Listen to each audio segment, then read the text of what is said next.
or hearing. That's in fact the entire point, because what we're doing today is sitting metta meditation. I should actually ask at the outset, is this, I realize I'm almost like a junior member of a nativity scene or something here. No, the lights, is this distracting? Is it too much? Is that why, is that bothering anyone in terms of seeing?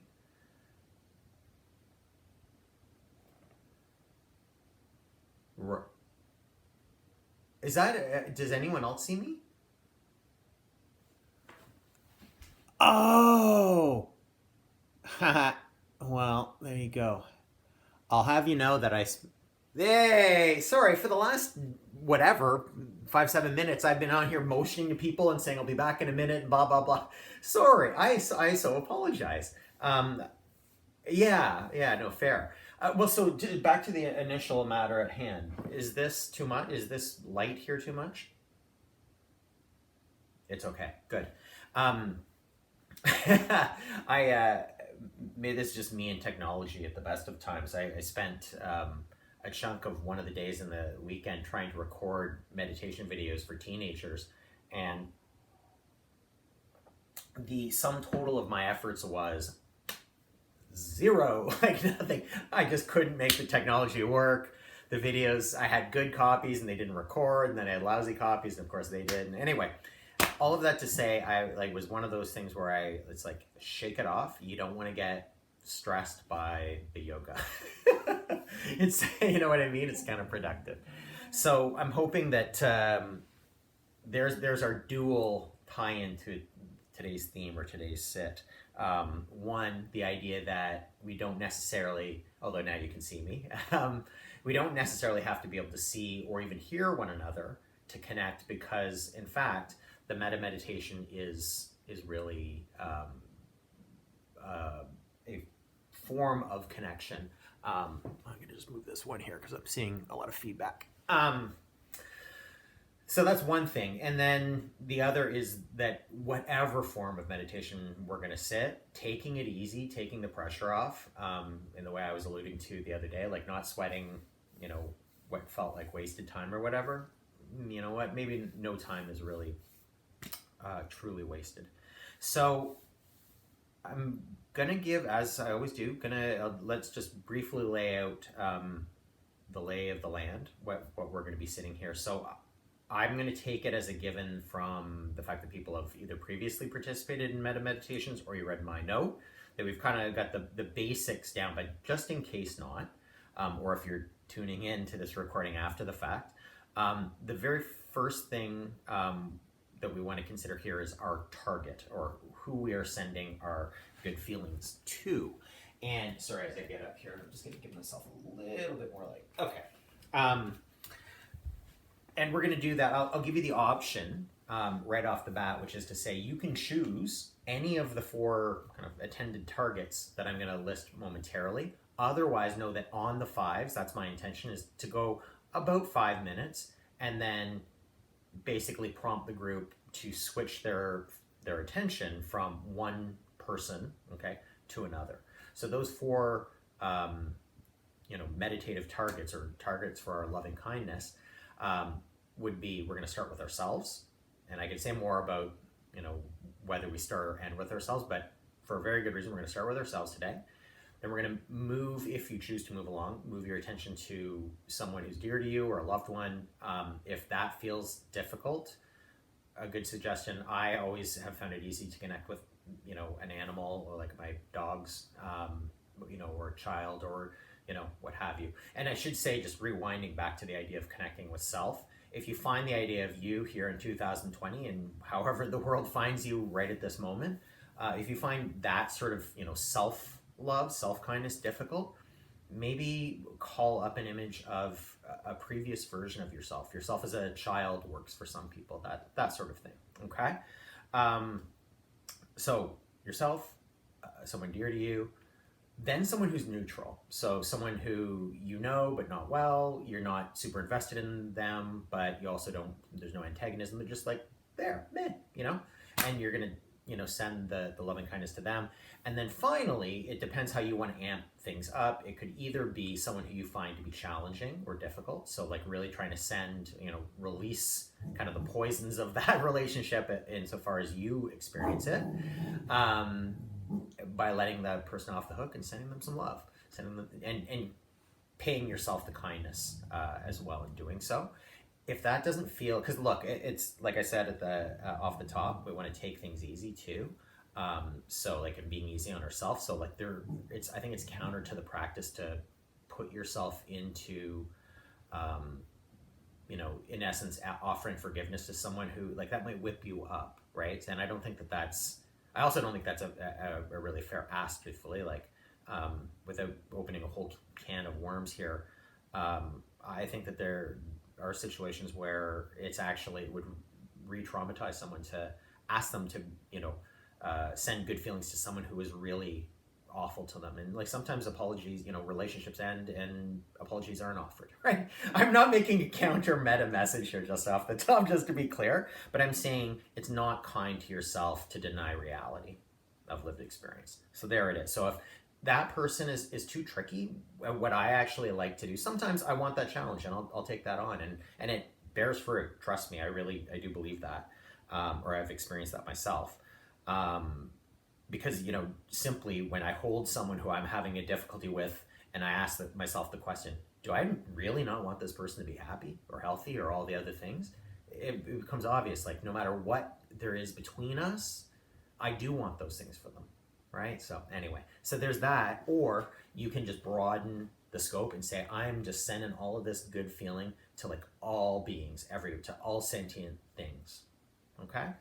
So you can stay with one of those, you can move through on the fives. So there's our setup. The phrases, I actually pulled this out of my office.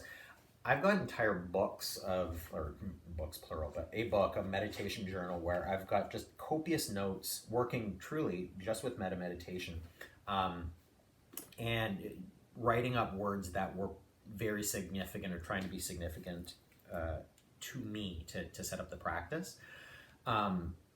Because initially I felt like the kind of go-to meditation words, which I'm going to share with you in a second, and I'll cue you through in the practice, weren't working for me because they weren't super personal. So I also wanted to say, although I'm going to offer the may you be safe, may you be happy, may you be healthy, and then may you live, with ease or without suffering.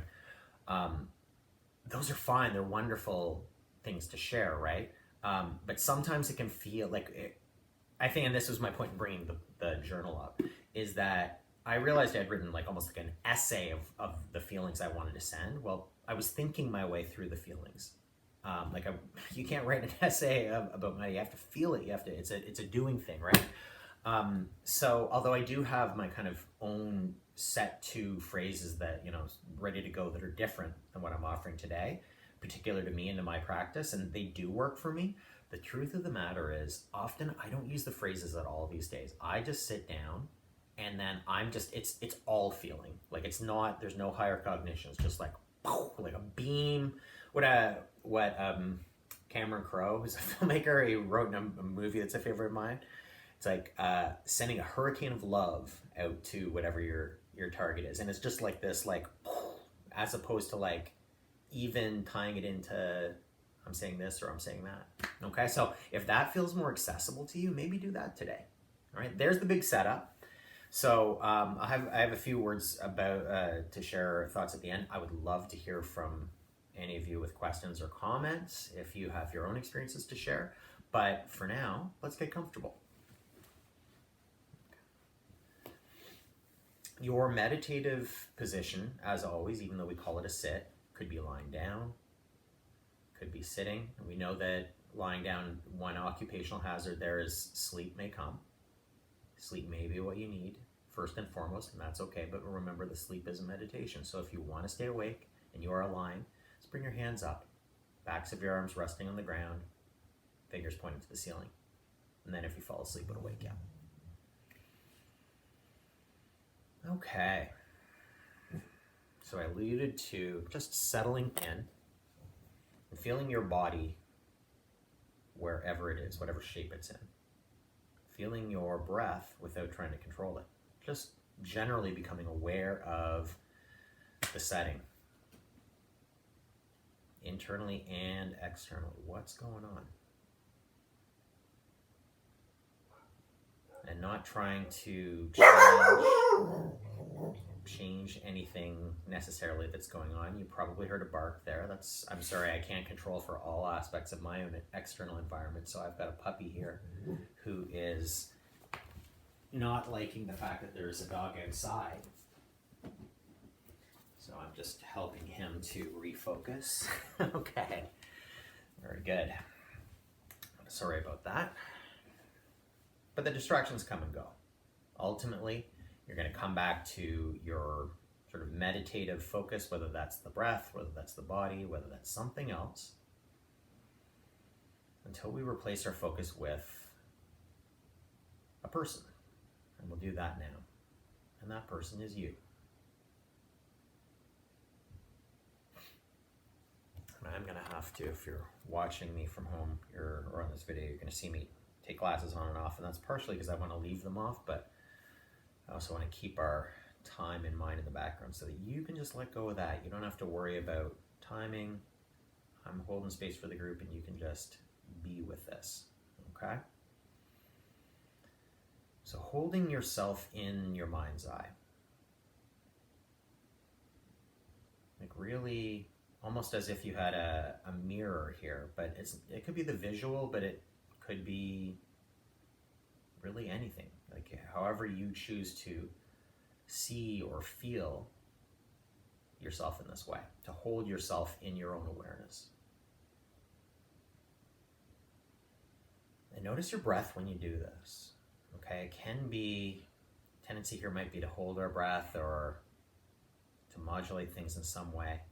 Just relax. Notice if you've got any tension in your shoulders, any tension in your jaw or in your face, or really anywhere in your body. Can you just, with your exhales, just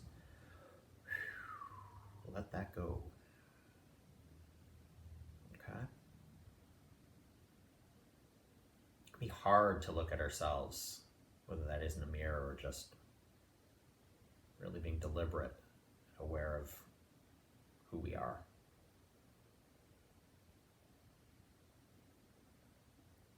So I alluded to in the opening, it can be tricky to do this, particularly for practitioners in the West. My understanding is in the East, where these traditions come from, as a matter of course, you start with the self, but for a bunch of reasons, this is tricky in our society. So let's just start by being good to yourself. Like this is the beginning of the Metta meditation. If you sense tension, can you ease it?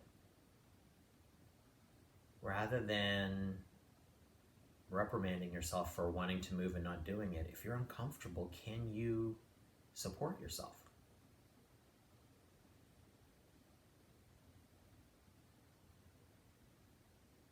Can you locate anywhere in your body that feels calm or pleasant? And can you just rest in that sensation? In other words, just a sort of a global chilling out and accepting the situation, which by virtue of the situation includes you. You are the situation. You are central to it, and you can't be separated from it. So let's drop our resistance.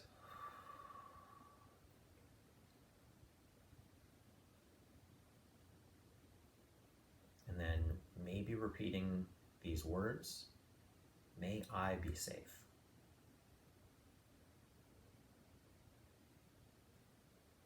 May I be happy.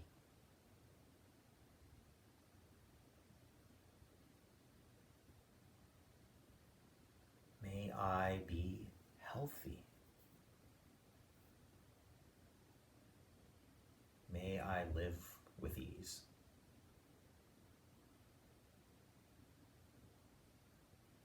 May I be safe. May I be happy.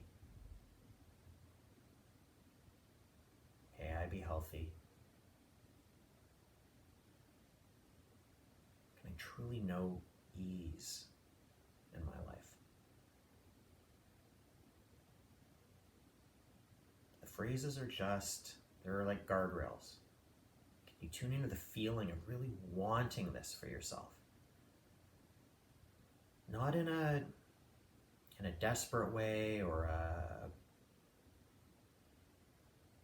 a way that's judgmental of yourself or of others or envious. Like, I wish things were this way. Not at all. Just that you're wishing all of these good qualities for yourself. Safety, happiness, health, a lack of suffering.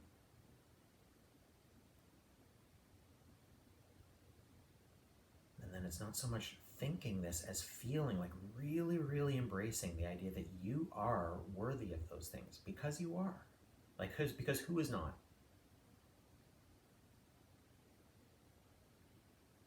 Right? We don't have to even get into any sort of debate. Every person is worthy of loving kindness, and that starts with ourselves.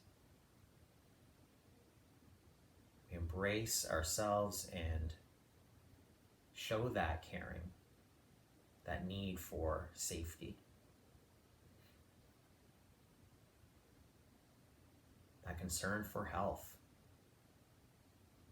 and happiness.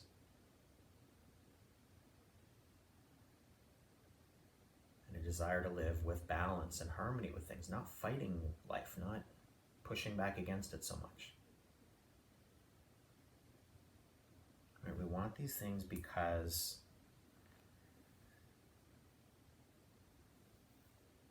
I think we've internalized often a lot of,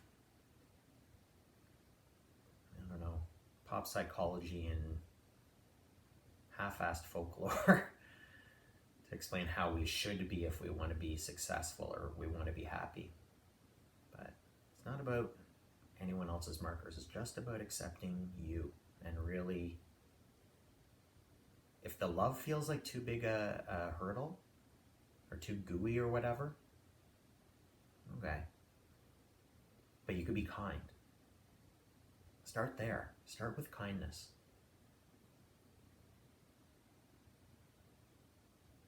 Okay. Now you can stay with yourself for as long as you wish, or maybe select a new emotional target, someone for whom you can send love and kindness. So someone with whom you have an uncomplicated relationship, at least at the moment. So it might be someone who's dear to you, but if you've, just had a terse conversation, maybe not the right target for right now. Go easy on yourself by choosing someone who is uncomplicated. Okay, you got them? Really, again, not with your analytical mind, almost with your body. I don't mean that in any way in a sexual way. I mean like in terms of like human connection. Like you're a living thing. You're not a head on a brain on a stick. Human beings are social animals. So connect socially. Holding this person in your mind's eye, say, may you be safe. And feel that desire. You want them to be safe. Okay? It's not necessarily yours to pick up to make them safe, but you want them. You just really, you care about their well-being. May they be happy.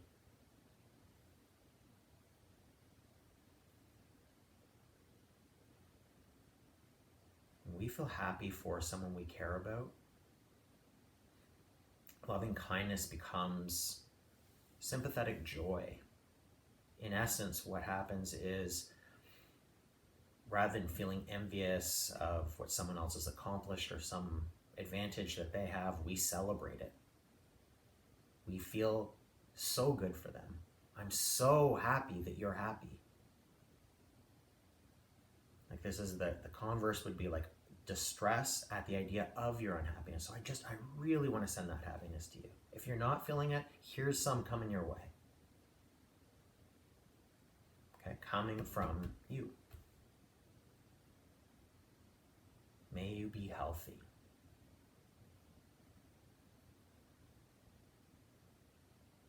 May you be safe and healthy, particularly in these times. We have so many people on our minds or in our hearts worrying about, well, all of it, what's going on. So send them your well wishes for their health, physical and mental, or I mean, what's the distinction? Just their overall well-being. And none of these things can truly be separated or delineated, right? Because health isn't just an absence of dis-ease, like of disease or of illness. It's living in some element of equilibrium. So it's not unlike, like, health and happiness are intertwined with one another. Safety is a precondition in some ways of both. So send that person also the overall, the way of tying it all together. I wish that you will live and enjoy ease. I hope you're living your best life. If this is someone for whom it's easy to say, like, I love you, man, like, or whatever, I really love you. And you're feeling that and you're just like shooting it to them. Doesn't matter if it lands or not, right? Notice the feeling in you in feeling that way about them. That's not a selfish act. That's a pro-social connection. May you be safe. May you be happy. May you be healthy. May you live with ease.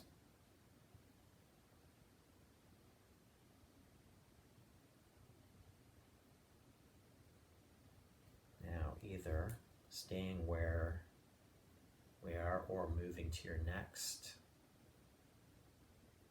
If your object of meditation here is someone who is neutral. So this isn't someone necessarily you know all that well. You probably don't feel much one way or the other about them. In fact, it can be helpful to choose someone that you're passingly familiar with. Like, I'll give you one right now. I'm thinking of, and I'm going to draw into my own practice because I'm doing this in real time with you, right?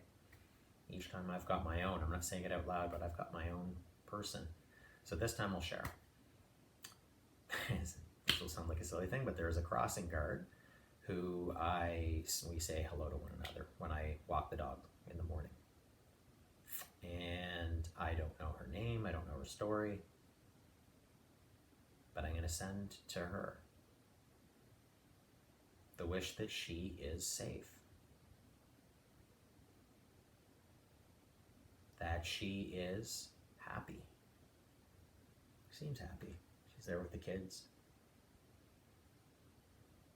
It can be a tough job, I'm sure, but it's funny, we can tell someone's smiling underneath a mask, but it seems that way. I say to her, may you be healthy. Wash your hands. Be safe out there. And just generally, enjoy your body, enjoy your mind. And I hope that you don't bear too much suffering with respect to your health, that you have support. Even though I don't know you.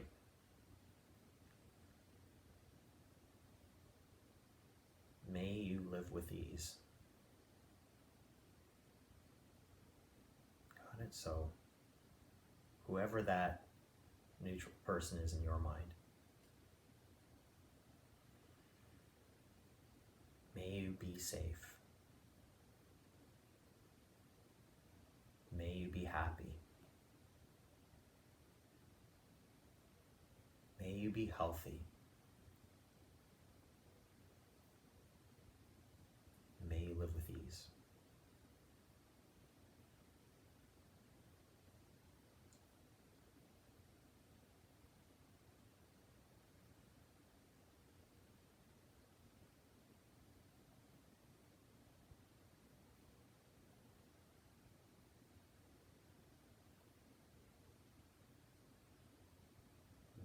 be safe.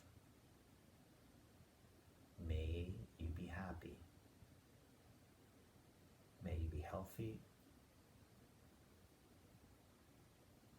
May you be well. It doesn't even have to be too worried. Just wishing these good things for you.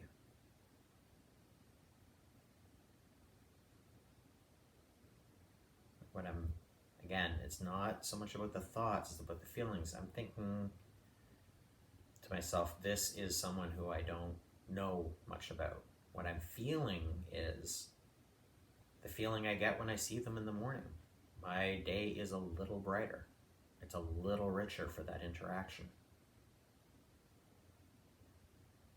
And I don't mean that just in a selfish way, but that's it, right? That's life.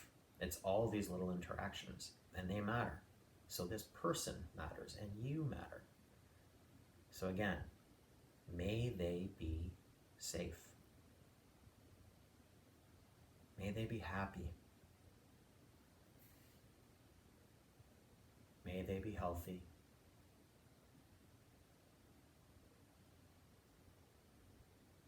And may they live with ease.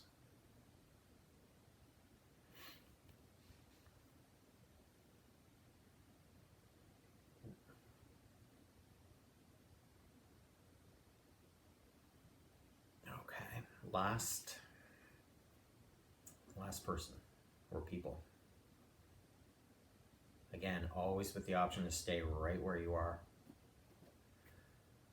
But maybe now casting the net either to a more challenging target, someone who you find difficult to deal with at times, or with whom maybe you have your own stories about what's going on with them, or real or perceived slights or wrongs, or whatever it is, just the general kind of sandpaper that can exist within a relationship between two people. Different temperaments, different ways of seeing the world. Okay, this doesn't have to be, a monster. It's just someone who you have tough time with, and that's, hey, again, this is the way things are. So can you send them a little love? Because again, if you put a pin in whatever hurts and resentments and whatever else, all that water under all those bridges, if you put that aside and you just hold that person, I was going to say naked in your attention, but I don't literally mean naked. I just mean divorced of all other experiences and data and all the rest of it. It's just them. It's just this person. And seeing them with all of their flaws and insecurities and all the stuff that we all carry, right? This is the sweet and the sour that comes with being a human being. Can you love them for that? Can you send them that feeling of loving kindness? Even just kindness. It doesn't have to, if love is too much, go with, I want to be kind with you. May you be safe. May you be happy.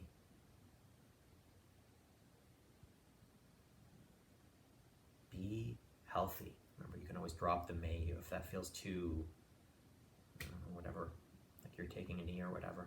Say, be healthy. Live with ease. Or finally, broaden the net really wide. Okay, may all the people in my city, may all the people in my province and this country, the continent and the world and the universe, like however broad you want to make it, may you be safe. May all of you know safety. May those of you that are unsafe get a guard dog, I was going to say. May those of you that are feeling a lack of safety know peace.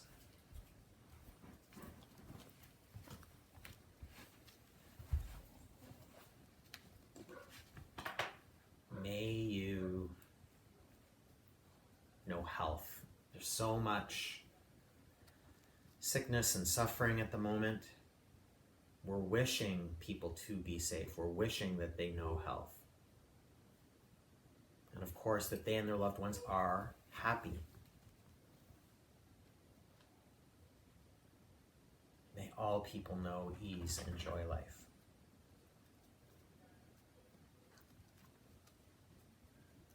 Just take a final moment now to allow all of this meditative practice to integrate.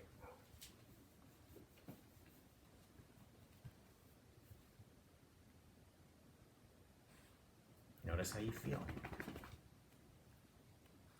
Again, it can be subtle. I think that, when I started this practice, I didn't feel much of anything, and that's okay. Give it time. What do I feel now? What do I feel today? Like right now? Expansiveness. Like kind of an openness right here, right in my chest. Like, the yogis who talk about opening your heart or heart center,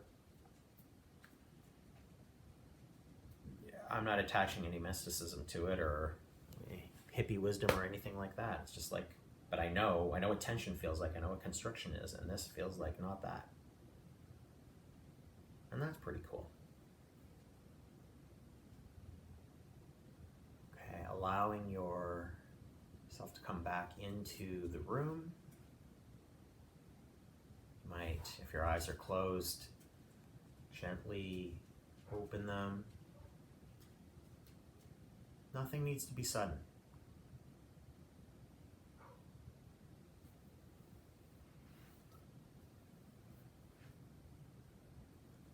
Okay, and there it is. Take as much time as you need. There was one other thing I was so I obviously set this up. I hope that this landed with everyone well. Are there any questions or any comments or anything that anyone out there would like to... Actually, maybe what I'll do, if it's okay, I'm going to share my one little contribution, and then I can stop the recording for people that are watching at home, because unfortunately they miss out. They get me, and then they get big silences, and sometimes they'll repeat it back. But so I'll do that or not after. What I was going to say, what I wanted to share also, is that like I made the reference as during the sit to in the presence of caring for someone, that the feeling that can be generated is joy or sympathetic joy, that their happiness is your happiness and you want that for them. I think that the corollary or the companion to suffering, we were talking about so much suffering out in the world right now, is compassion. And I wanted to say, like, I hope that this is something that I have come to over time with Metta practice, is that this is not about thinking happy thoughts, if that makes sense. It is about feeling, as I think I've emphasized, but we can empathize with people, but this is a dangerous game, I think, a little bit, because when we empathize, we take on, in a sense, their pain, their suffering. And that's not really, to my mind, that's not, or certainly in terms of my understanding of the practice, that's not what this is about. It's about compassion as opposed to empathy.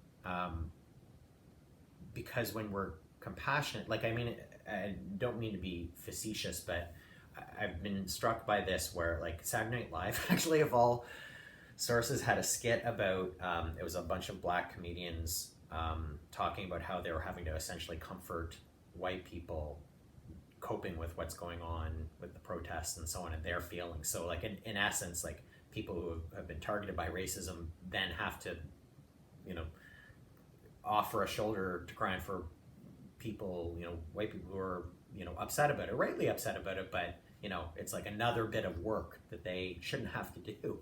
And I think that that's the difference for me between empathy and compassion. It's two things here: showing up, like, just in the way we are now, like connecting with someone and seeing them, and then, like, rather than making their struggle your own, just saying, hey, I'm here for you, I see you.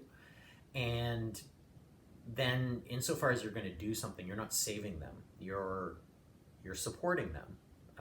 Their fight doesn't become your fight. You're effort becomes their support in a sense. So anyway, thoughts on what's going on in our our world at the moment. I hope that that practice gave you something, and it will live online so you can check it out again. Is there anything that anyone else would like to add or ask? Mm-hmm.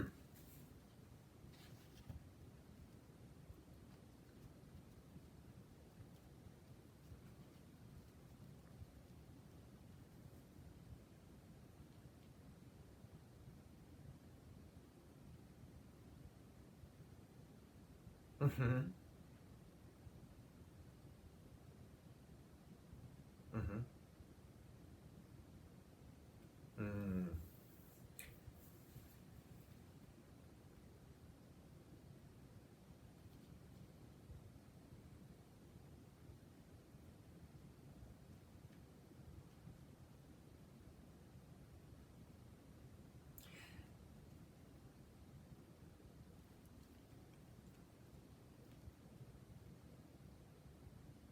Mm-hmm.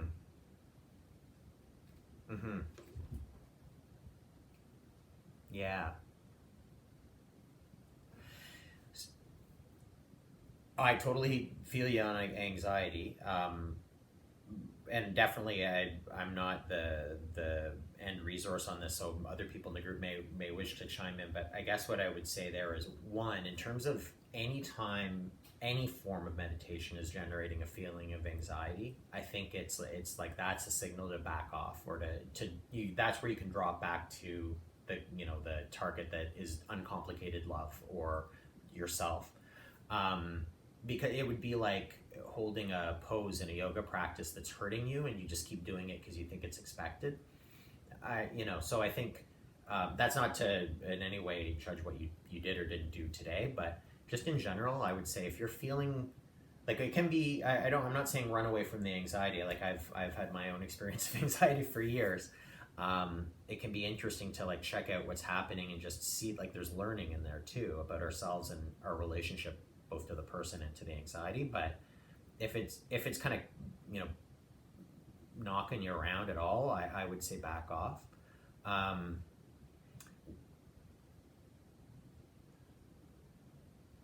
oh, absolutely, absolutely.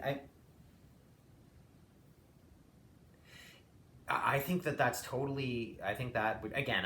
I'm just speaking for me. Like I don't speak for meditation or for any particular tradition, but one practice that you say that again. I'm not sure if by the if we've got the big book of meditation out and opened up Metta, whether this would qualify as Metta practice, but I'm going to make the case that it does. I really feel connected to the lakes, like in our beautiful country, and so I like to, if I'm by water, I meditate on the water and on the water, if that makes sense. Like I really connect in that way, and that can feel easier than connecting to a person, like connecting to nature. I think that's wonderful, and to the extent that, I mean, we could go all like physics on it and say, like, at the end we're all stardust, right? We are all connected. Like we are the beach and we are the sun, and they are us and all of that stuff. So if, especially if it's feeling too triggery to deal with someone hard, then yeah, go into and it doesn't have to be all sentient beings. It's just all of it. Like it's just this, or the beach. Yeah, that's a great idea. Mm-hmm. I really think that there are certainly merits to, within any practice, to following a set course of instruction. And there are certainly meditative traditions that are quite strict, quite disciplined. But happily, I'm not part of them. So my own view is that rules are important to know and then made to be broken. So if you respectfully, so if you if it's a better way to make the practice, you are a unique human being, like we all are. So I think it's about, I think the wisdom is like saying, even though someone said I should do it this way, this way works better for me. And the brilliant thing about meditation is the person doesn't even have to know. You just do your own thing. Okay. Yeah. Thanks. Great points. Questions. Anyone else? Yeah. Deb? Yeah. And by the way, everyone, now that we're on the other side, I also, just before you go, Deb, sorry. If you want or need to go, by all means, like, so nice to see you. Like, and don't feel like you can't check out when you need to, okay? Deb.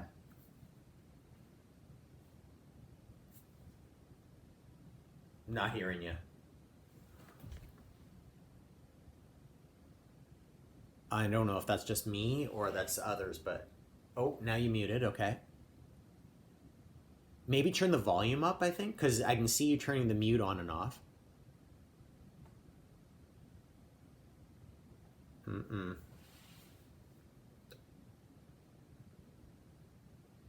I'm just gonna goodbye out there on YouTube.